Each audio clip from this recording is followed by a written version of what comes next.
Hi everyone, we're i.d.e.a. We're an integrated marketing agency, and we are going to share some insights on go-to-market strategies. My name is Venice Fahey. I'm a senior PR manager here at i.d.e.a. I've been here for about 6.5 years, and I'm joined by my colleague Danielle. Hi, I'm Danielle Nuzzo. I'm the Senior Director of Marketing Strategy, and we're looking forward to walking you through some of our insights from creating a global go-to-market strategy. So before we dive in, just wanted to call out a few housekeeping items. First, be sure to use the chat box on the bottom right-hand corner of the screen to submit any questions that you might have during the presentation, and we'll be sure to answer them. Second, we'll be sending out a recording of this webinar to everyone afterwards, so you'll have a copy for future reference. And then lastly, please be sure to mute your line so everyone can hear us clearly. To give everyone a bit of background, Pacsafe is based in Hong Kong. They specialize in anti-theft bags and backpacks. And they're a brand that's actually very popular in Asia and Europe, but had lower brand recognition here in the US. And they were founded about 20 years ago by two travelers who were traveling the world and were inspired to create bags that had built-in anti-theft technology. So a lot of their accessories have really cool features that you would never know are actually anti-theft features, but they're built into the design. So they've been going strong for 20 years, and they wanted to reach out to a new audience here in the US, and that's how we started working with them. And here's a quick video to give you a better overview of the scope of the campaign. Pacsafe products were built to see the world. Headquartered in Hong Kong, the travel accessories brand was widely recognized in Europe and Asia, but had not fully tapped into the US market. So, to help them, we came up with a courageous idea that invited travelers all across the US to live more, travel more, and be more with Pacsafe. Our national brand campaign started with pairing influencers with Pacsafe bags and encouraged them to empower their followers to be more and win their own Pacsafe adventure. In a matter of days, our influencers created content ranging from train hopping to climbing mountains to hiking above the clouds, all while pushing the Pacsafe message and encouraging their followers to be more and travel. We then targeted specific retail markets including LA, Chicago, and Seattle, where we gave influencers a chance to be the first to view the new CitySafe CX collection by Pacsafe. These events sparked an immediate social and retail interest in the CitySafe collection and drove a wave of Pacsafe hungry travelers to our e-com site, which resulted in a complete sellout of the line. The campaign quickly earned over 500,000 video views, secured a 48% increase in Pacsafe web traffic, 25,000 new email signups, and gained over 7 million media impressions with PR coverage in Forbes, Business Insider, and USA Today. The Be More campaign greatly exceeded Pacsafe's expectations, beating every single campaign KPI that we set. Our campaign helped Pacsafe truly be more on the national brand level and helped put a brand that was built for travel back on a courageous path to retail success. So as you can see, we had a lot of fun with this campaign. We were tasked with creating a go-to-market strategy to help celebrate the anniversary of Pacsafe and also launch a new collection. We were essentially the home base agency leading other agencies based in Asia and throughout the US. So we created a cohesive strategy that was essentially the game plan for all other agencies to map out their activities. So you'll see some of the tactics that we used here. I think one of the biggest takeaways from this was just planning ahead and making sure that we had all of these items, including product overviews, contest briefs, messaging documents, having all of that ahead of time, organized, detailed, and vetted by the client was really important. And everything kind of played off after that. So some of the other go-to-market strategy ideas that we pulled together, so we essentially were responsible for the PR, influencer, and social strategies. That's what we actually we're working on or executing here in the US. But we also gave some recommendations of paid media strategies as well as product mailer, packaging recommendations, budget recommendations. So we were helping to advise on the entire campaign and not just the parts that we were executing here.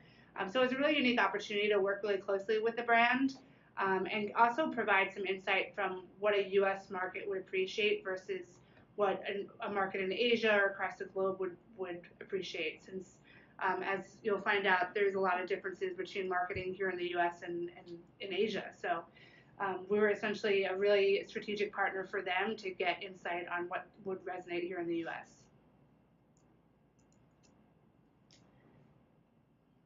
And then, so obviously one of the big parts of this was influencer marketing, and Danielle and I have both worked together on a lot of influencer campaigns over the last couple of years, but this one of the challenges was the kind of unique barrier to entry, because Pacsafe was essentially asking fans to upload a 60-second video showcasing what they plan to be more of in 2018, along with their dream travel destination.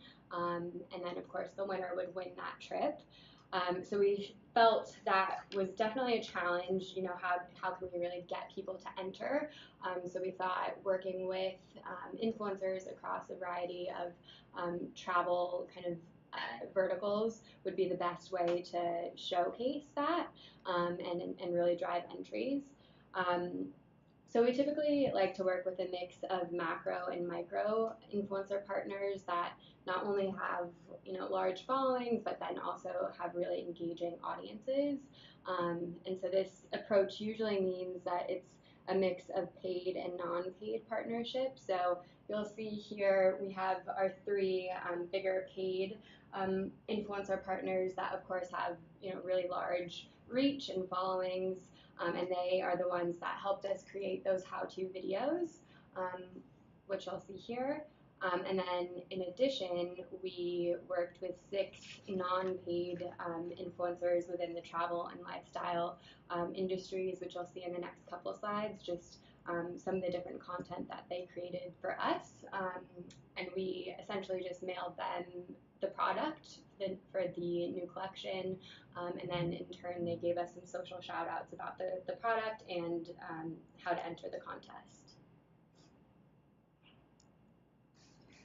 And one thing I would love to add here is you can see the different type of content that the influencers produce. By working with different influencers in different verticals, you get a different type of content.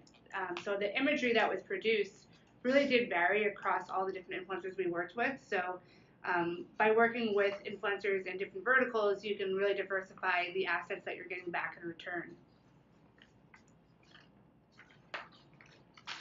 Another key focus of the campaign was media relations. So essentially, our PR team did a fantastic job here of securing some top-tier coverage for the Be More contest, but more specifically for the actual Pacsafe products that were being featured. So similar to the influencer partnerships, we secured coverage in a mix of media verticals. And due to the price point of Pacsafe products, most of the products were average about $100, $125 US.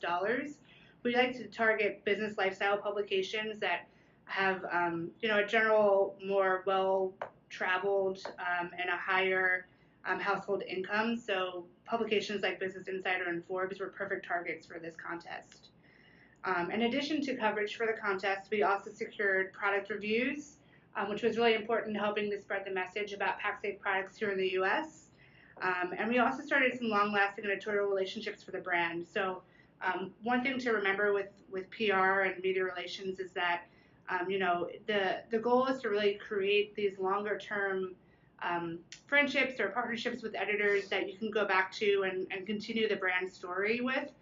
So now Pacsafe is able to work with these publications again for future announcements because of the relationships that we started there. So in total, our media relations had a total potential reach of 263,000, total potential reach of 263 million media impressions.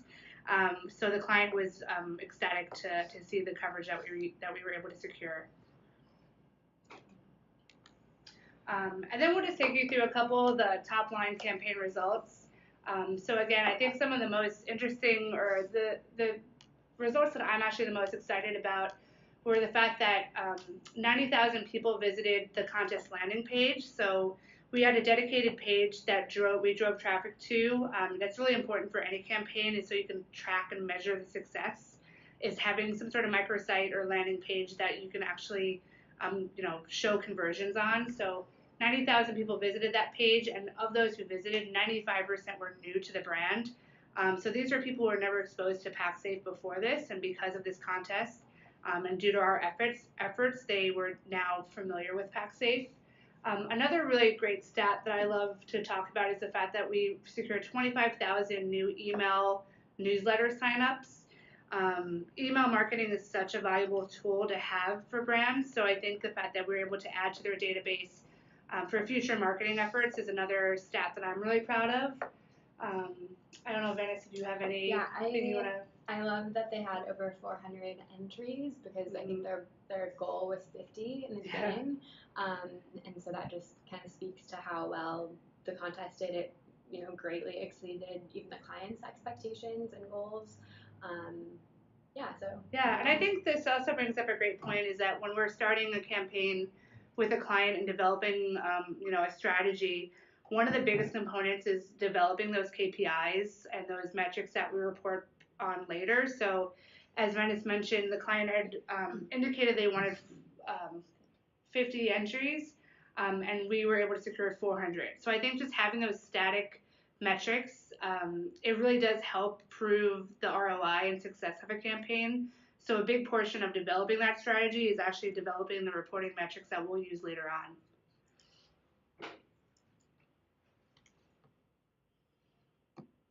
And we actually worked with Pacsafe on another project, and this one was slightly different than the go-to-market strategy that we described before. This was actually mainly an influencer marketing campaign, and it was essentially to introduce a brand new product collection to a very specific audience, so millennial females in the US. The line was created for a much younger audience than typical Pacsafe products. So we were tasked with coming up with a strategy to essentially get young millennial females excited about this new product. So the team here worked to create unique brand immersions in 3 key markets, so LA, Chicago, and Seattle. And these are 3 cities identified by the client as major sales goals or targets. Those are 3 cities that they wanted to increase sales of Pacsafe products in. So we specifically chose those cities to help with that initiative as well. And so we essentially put together these intimate in real life gatherings. Everything that we do now is online, and it's really interesting how social media has taken over and even changed the way we do PR and other marketing strategies. But sometimes it's really nice to go back to basics and get together in person and have a chat. So that's exactly what we wanted to do here. So we kept these events really intimate, inviting maybe 10 to 15 participants for each city. And that was a mix of influencers, media, editors, as well as product buyers, to really essentially bring them together, talk to them, introduce them to the brand, and let them see and feel the product line before it ever launched to the public. And another thing that we found to be really helpful is, as we were doing the event planning for these immersions, we essentially scouted locations that were really I guess you can say Instagram worthy. So we chose venues that had beautiful natural aesthetic that would encourage participants to share and post in real time. So that really actually helped with the amount of social mentions and coverage that Pacsafe was getting in real time at those events. And you'll see here we had a total potential reach of over 2.5 million social impressions generated by these events. And then I think one of the key points here too is that within a couple of weeks of each of these events, that the product collection was actually sold out on Pacsafe's e-commerce site, and it remains one of the top selling products. So we felt really happy with the results of introducing this line, and working with influencers and editors to do a really kind of VIP look at the brand and the product. It really worked well for this particular collection launch. And here are just a few of the examples of the kinds of content that was created during these events. Obviously, we were encouraging our attendees to post in real time, and I think another important part of these immersion events is that in addition to getting to meet with key players from the Pacsafe team, we also wanted to create some really experiential elements. So we had at two of them in LA and Seattle, we had a professional photographer come in and do a flat lay workshop so that the influencers can kind of get the basics of how to take a really great flat lay, and then obviously that would encourage some content while they were on site. And then we had a meditation workshop at the Immersion in Chicago. So again, just creating some really experiential elements that will further incentivize these media and influencers to attend the events.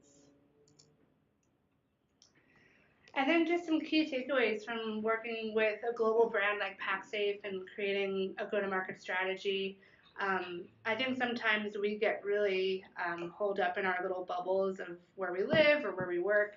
And for this campaign, we really had to think global but act locally. So we set a global strategy for the brand, making sure that all the messaging and product briefs and collection briefs were all globally approved, but then working locally with influencers, media, even brand partnerships of other brands we worked with for product mailers. We really wanted to make sure that locally that would resonate. So what we were doing here in the US and the tactics that we were using were much different than what they did in Hong Kong or other regions.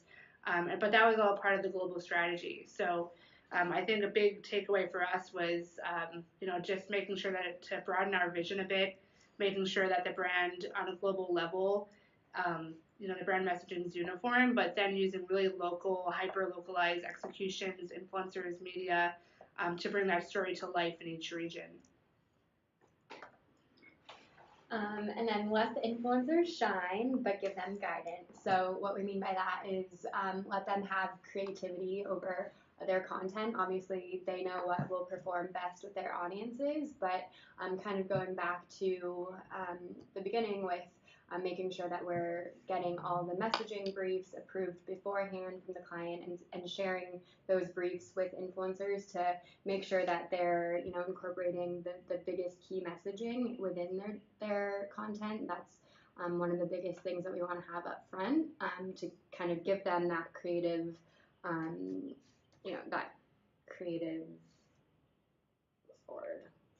freedom to give them that creative freedom, but within certain parameters, and then supporting with all channels. So just making sure that this can live in a variety of different channels. I think with email marketing and on the website with the landing page and via social media, just making sure that everything is cohesive and can be found in a variety of different channels. Yeah, I think one of the things we learned was how important it is to make sure that you have your cross-channel marketing mix lined up and ready to activate for a campaign like this. Because the last thing you want is to see, an influencer posting about a product, then you go to the website for that particular brand and there's no mention of what that influencer was just talking about. So I think by making sure that you have either a landing page, you have your email marketing calendar set up, all your social channels and your own channels lined up to activate against the campaign in real time as other posts are going live is super important. And it just creates more touch points for the consumer along the way. And that's it for this webinar. So thank you guys for tuning in. See you at the next one.